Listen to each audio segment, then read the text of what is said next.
টেন্ডারে পাওয়া কাজের টাকায় বৈষম্য বিরোধী ছাত্র আন্দোলনের এক নেতার কাছে জিলাপি খেতে চেয়েছেন কিশোরগঞ্জের ইটনা থানার ভারপ্রাপ্ত কর্মকর্তা মোহাম্মদ মোনার হোসেন। এ সংক্রান্ত একটি অডিও রেকর্ড ভাইরাল হয়েছে।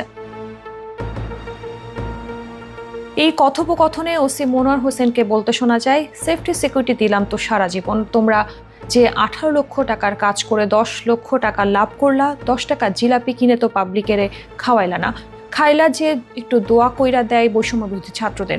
তোমার জায়গায় আমি হইলে সুদের ওপরে টাকা আয়না আগে জিলাপি খাওয়াইতাম, দোয়াটা হইল সবার আগে, পরে তো বিল পামু, তাই না? এক পর্যায়ে ওসি আরো বলেন, ঠিক আছে তাহলে জিলাপির অপেক্ষায় রইলাম নাকি?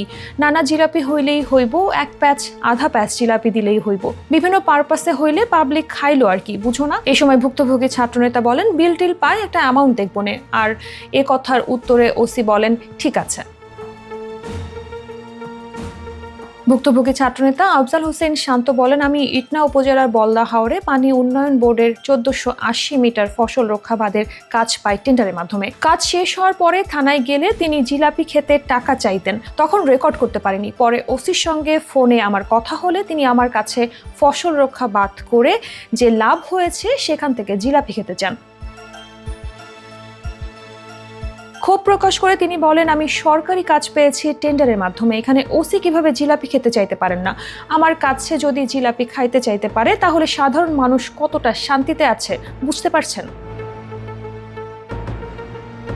এ বিষয়ে ইটনা থানার ওসি মোনার হোসেন জানান, তিনিও অডিও রেকর্ডটি শুনেছেন। মজার ছলে ওই ব্যক্তির কাছে জিলাপি খেতে চেয়েছেন। টাকার পরিমাণের বিষয়ে প্রশ্ন করলে তিনি কথা ঘুরিয়ে বলেন, এই কথোপকথনের অডিওটি এডিটিং হতে পারে।